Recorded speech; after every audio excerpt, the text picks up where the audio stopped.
Bakunzi b'urubuga BF nongeye kubaramutsa kandi nongera ndababwira ati nari nkumbuye kuganira namwe kubera ko nari maze iminsi mu dukorwa dutandukanye.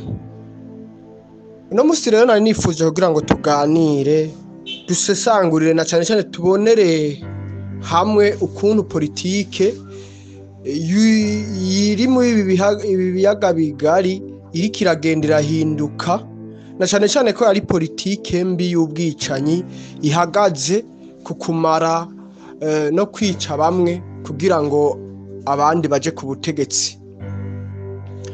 Ati iyo politike novuga ati ni politike kirimbuzi, politike anti-patriotisme, politike mbi cyane, aho kuri muri iyo politike tubonamo ubwicanyi butagira izina bwakorewe abantu baharanira ubwigenge, ukwishira no kwizana kw'abene gihugu. Tugiye kwinjira rero muri politike iboneka neza ko ari politike komerciale, politike ihagaze ku bukungu, politike idahagaze ku bwicanyi. Iyo politike rero turiko tugenda tuyikesha abaperezida babiri, tuyikesha ubuhanga n'ubukerebutsi bw'abaperezida babiri, uw'u Burundi na Kongo. Nigeze kuba nshira kuri stati wanje nshirako foto ya Perezida Neva na Gisekedi, ndavuga nti izi ntwari hari umunsi tuzabona ubutwari bwazo, mbeze n'abatazemera bakazozemera bivanye n'ibikorwa bazoba bararanguye bikagegwaho. Nico gihe ndafise abagenzi banje banci ya inbox barambara ati ivyo bintu wavuze urabifitiye ubuhamya. Je nababwiye ati sinorinda kubibasigurira, igihe kizabibereka kibereka ubutwari n'ubukerebutsi bafise. Badukiniye diplomasi yo ku rwego rwo hejuru, badukiniye diplomasi itandukanye n'iy'abahahora. Nukuri ntawe utobakeza, ntawe utoshima ubutwari n'ubugabo bafise. Ndahera kuri perezida w'u Burundi. Perezida w'u Burundi agishika ku butegetsi twabonye ndetse na n'ubu agira ingendo nyinshi cyane hanze y'igihugu. Benshi tubifata ngo ni ugusesagura itunga ry'igihugu, ngo na cyane cyane ngo mu gihe igihugu cy'u Burundi ngo dufise ibibazo byinshi ngo nk'igitoro n'ibindi, ngo ntiyarakwiye kumara amadolari cyangwa gukoresha ubwo butunzi agira ingendo hanze. Ariko ivyo nagomba ndababarire n'ivy'abantu bivuga abantu b'abansi b'igihugu. Nta mwene gihugu nukuvuga w'umutima yoshobora kubahuka kuyuka akavuga ati ingendo perezida w'u Burundi akora hanze ni ingendo zidakenewe, ayibambewe. Ku bantu twifuza changement mu gihugu cyacu cy'u Burundi, tuzogira changement ruko ibihugu byo hanze bibona neza igihugu cy'u Burundi, bibona nk'igihugu cy'u Burundi nk'igihugu kirimo abagabo, abantu bavuga ijambo ry'ukuri kandi badatinya. Mwigeze kubona perezida w'u Burundi ari mu nama ya ONU, aho yashikirije ijambo yavuga ati cagi havuze ijambo atanasoma, nukuvuga atanasoma ivyanditswe, avuganye n'ibintu biri mu mutwe. Nk'iryo jambo yigeze kuvugamo avuga ati ibihugu rutura muratugeramiye, twege ibihugu byitwa ko biri mu nzira y'amajambere, mudushirako pression, mukadushirako igitutu, bigatuma twebwe bitugora kwiteza imbere, kuko rimwe na rimwe mutwinjirira muri politike, mwinjira muri politike z'ibihugu byacu mukatudurumbanya.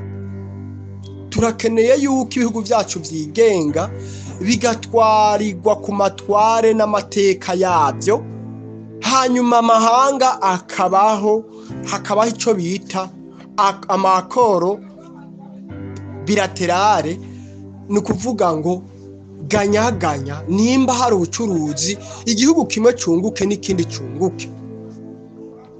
Iryo jambo ryarajugumije abantu benshi ndetse n'abategetsi batandukanye.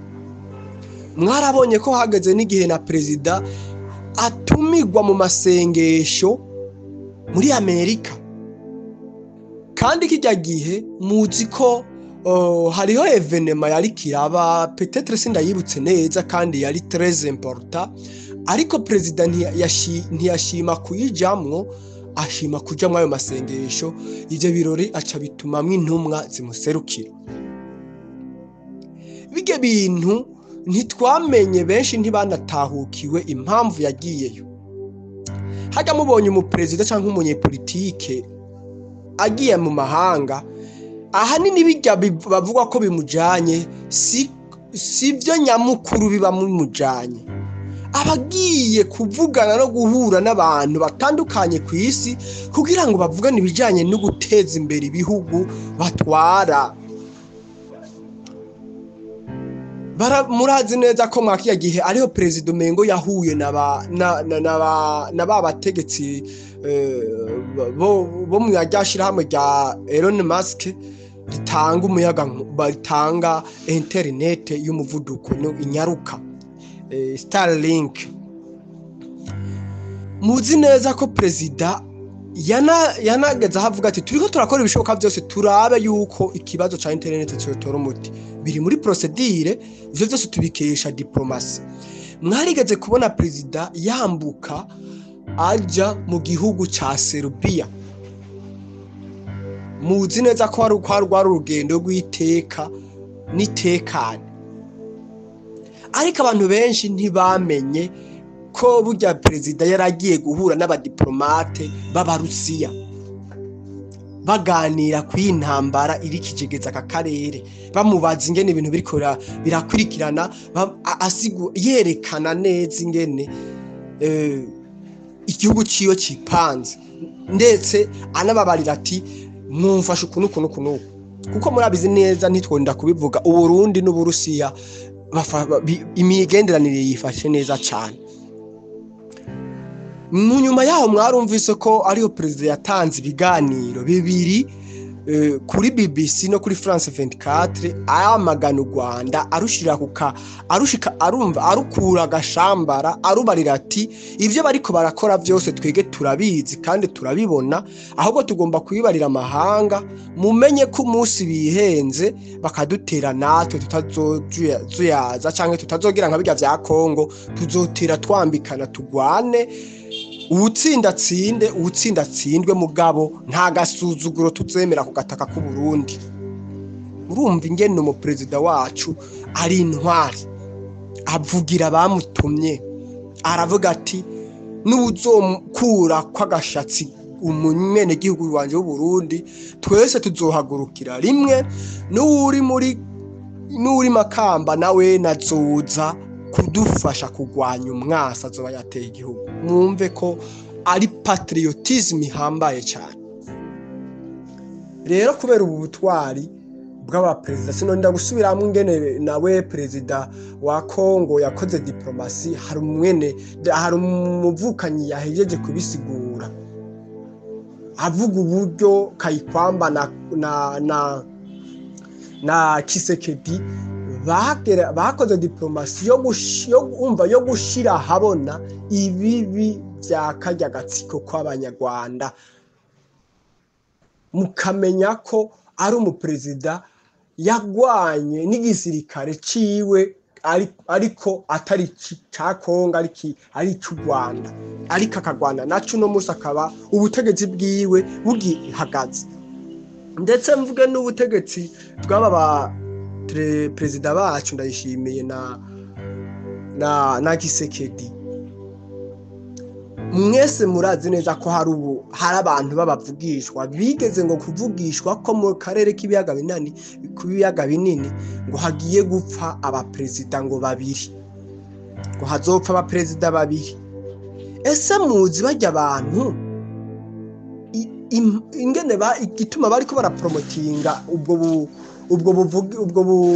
ubwo buvugishwa bw'uko hazopfa abaperezida babiri muzi bariko bavuga abandi bariko bavuga perezida Ndayishimiye na perezida Gisekedi. Nibo baperezida babiri bari bapangiwe kwicwa, kandi ubu mwanya ndiko ndabaha iki kiganiro byari byategekanijwe neza ko perezida wa Kongo na Gisekedi umva iki gihe bazoba batakiriho bose baramaze gupfa. Sinodondagura ngo bari gupfuku, ariko bari bapanzwe, umugambi wari wamaze guhera, porogaramu yari yamaze guhera, hari hasigaye kwicirwa mu ngiro ko bategerezwa kwicwa. Ni ukuvuga ngo mwese muraze neza ko perezida hari Ndayishimiye yigeze kuvuga ngo byari bipanzwe, ni cya gihe yari yagiye muri rwa rusengero kwa Mbahaga, hajya ahantu yavugiye ijambo aravuga ati byari byamaze gupangwa yuko ubutegetsi bwanje buherana n'ukwicumi, none mwe ntimwumva neza ko kumukura ku butegetsi ari kumwica? Mwese mwaravyumviye. Reka nongere ndababwira ingene perezida nko mu mico itatu perezida wa Kongo nawe yari yateguriwe kwicwa. Ubwa mbere perezida wa Kongo bari bapanze yuko ategereza guhanurwa mu ndege. Ico gihe indege muribuka yuko hariho ibintu byigeze kuvuga ko bagombye gukora indege yiwiwe avuye Goma, hajya byari byapanzwe neza ko ategereza kuraswa agapfa. Byarapanzwe no kumutembagaza ku butegetsi, aho bapanze ko mwese mwarigeze kumva ngo hari inama Amerika CIA iryagendereza ryo muri Amerika ryerekanye neza ko habayeho video conference yavuga ingene bapanga ingene bazotembagaza ubutegetsi bwa Gisekedi ndetse bakanamwica kugira ngo ubutegetsi busubirane bakabira.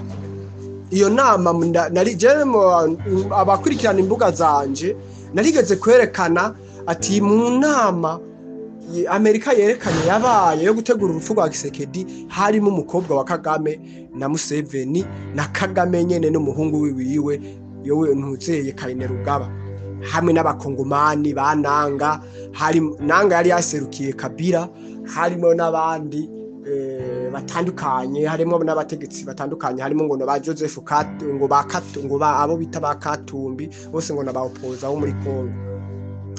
Ico gihe Gisekedi yaburiwe na Amerika, hari ukuntu bari bapanze kumwicira mu biro.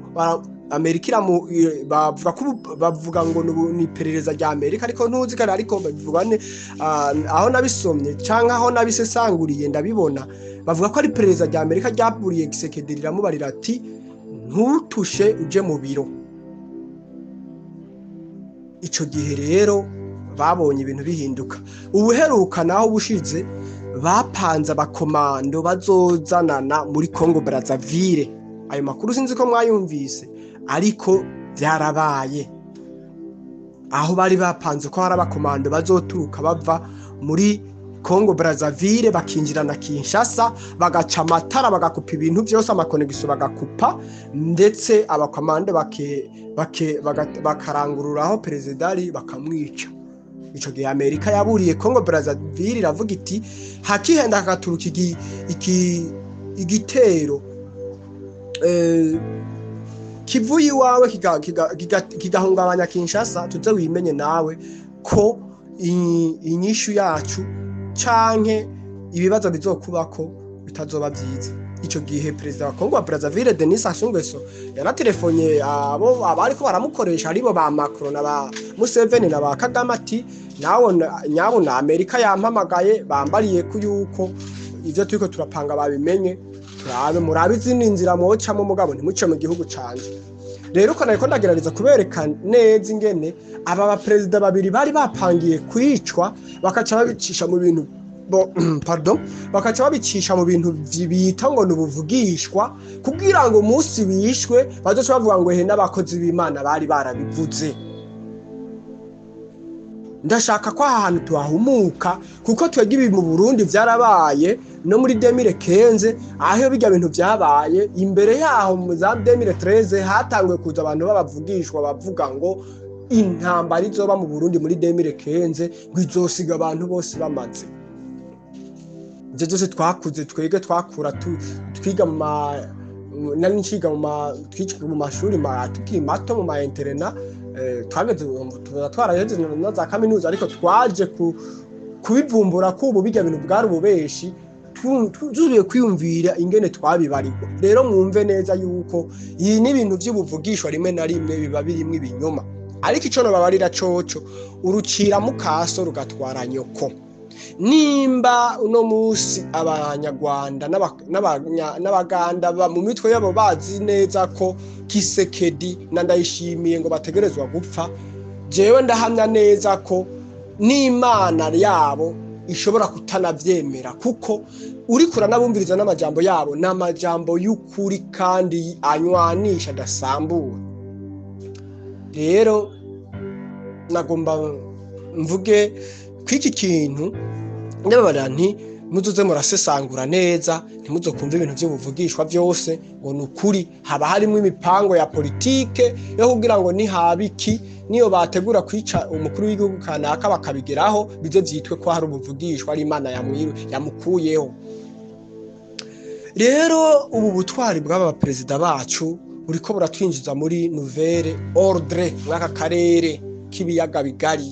Politiki igiye guhinduka, kuko mugiye kubona neza Amerika, hari abantu twagombye gushidikanya tuvuga tuti nabo na Amerika iri kirajyajyanira Kongo, ariko no musi ariko ndavuga ati twobanza tukaraba ivyo rero byose Amerika nukuri iri kirashigikira Kongo, iri kiragomba ko intambara ihagarara kandi bagata muri yompi bajya bose bagiriza ubwicanyi ba Museveni ba Kagame bande ba Kabila bagashikiri bakazoja mu bakazitaba urukiko rumwe mpuzamakungu bita irahe, bamwe bita irahe.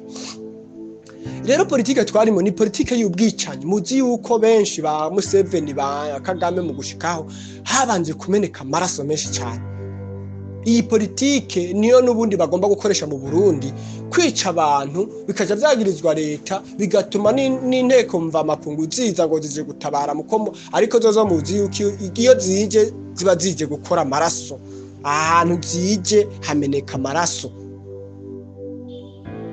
maze ubwo butegetsi bukavanwaho, ari bikaca vyitwa ko bakuyeho ubutegetsi bw'ikibi, ariko bene kubikora aribo bene kuza ku butegetsi kuko baba bagombye guca mu nzo nzira zo kwirinda kwicisha abantu.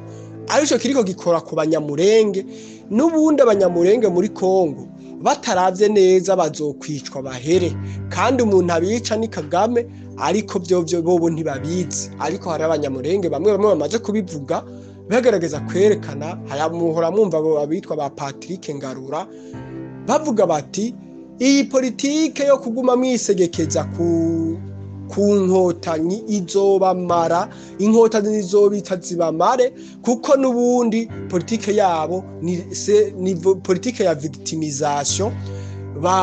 Berekana aba victime, baragenda bakica abantu bakaca babagira victime, bakaca bitwa nabo ko baje kubatabara, kandi aja babo aribo babishe abo bantu. Rero iyi politike irikigenda igeraho tuzobyuke ejo tukumva tuti politike mbi nk'iyi y'ubwicanyi yarangiye, kandi tuyishikanywe ko n'abaperezida babiri, uwa Kongo n'uw'u Burundi.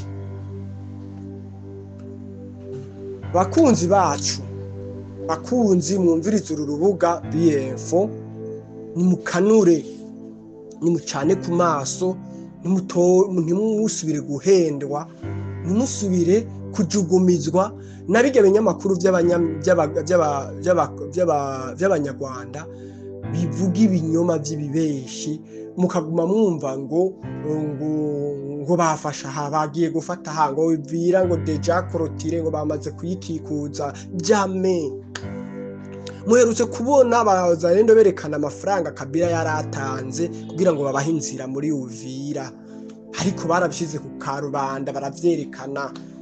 Ibi bintu n'ibintu byose biriko bigenda bishira ku karubanda. Iki gisirikare bitango ni inkotanyi na M23, kuko si abantu bazi kugwana, n'abantu batanga ibiturire. hajya mwumva ngo bazokwikubita ngo bikaragera imwe ngo bazo bashitse Kinshasa, uburyo bashikamwo murabwumva, n'uburyo bwo gutanga igiturire, uburyo bwo gutanga ruswa.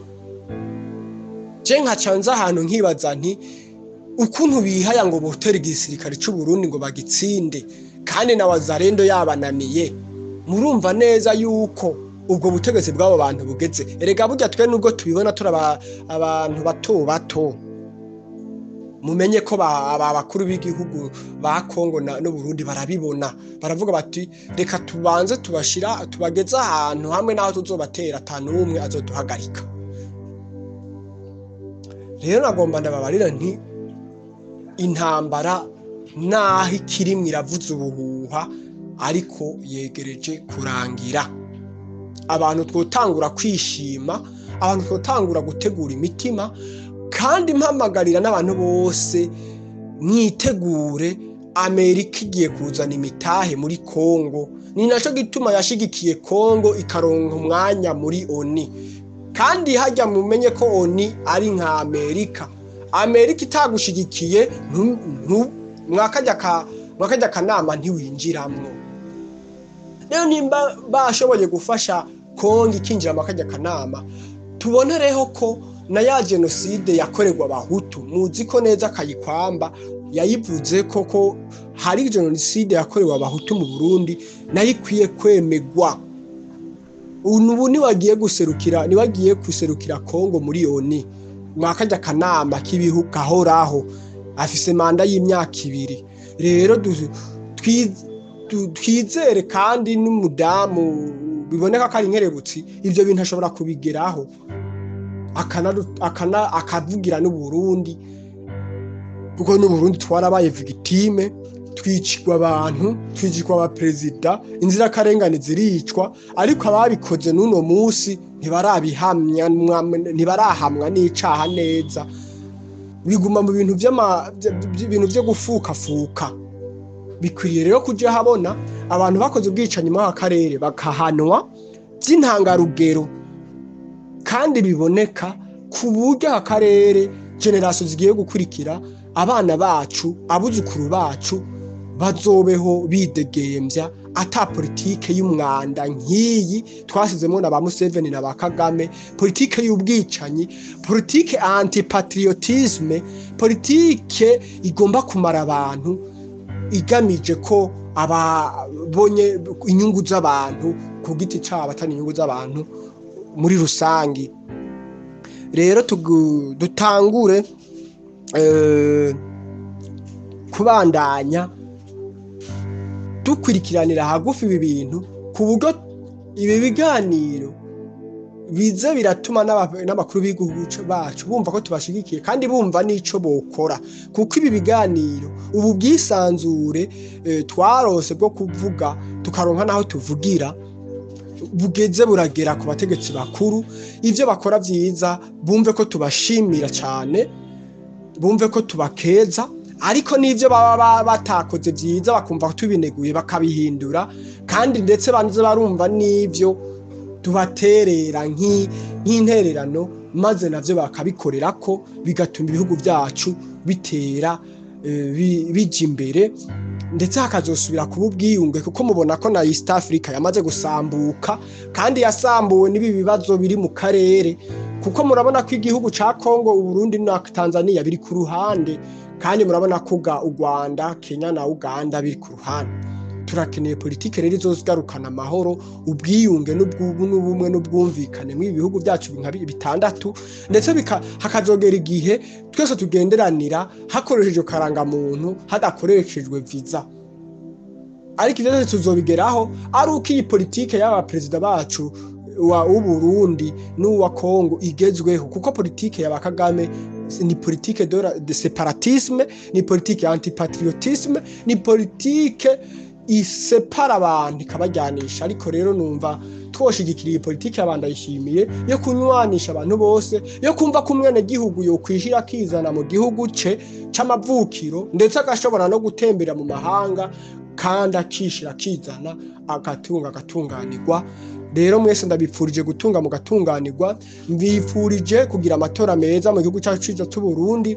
Twege twahejeje gutora, abataragenda mu banguke kugira ngo uyu munsi duhagararire ubwigenge n'ubumwe bw'abarundi dufise uno munsi, aho amatora ariko biba mu mahoro n'umutekano, kandi byose tukabikesha intwari zacu zagwanije abo bagashaka boko ko turazi neza ko abanyarwanda batashaka aya matora, ariko akaba ari kaba mu mutekano. Rero ndabipfuriza ngo mubandanye mutunganirwe, mubeho mwishimye. Abantu bose mumviriza urubuga BIenfo bamenyesha amakuru, ndabashimira cyane. Imana ibahezagire, ibahe imigisha, ni mutunge mutunganirwe mu byanyu no mu banyu. Murakoze.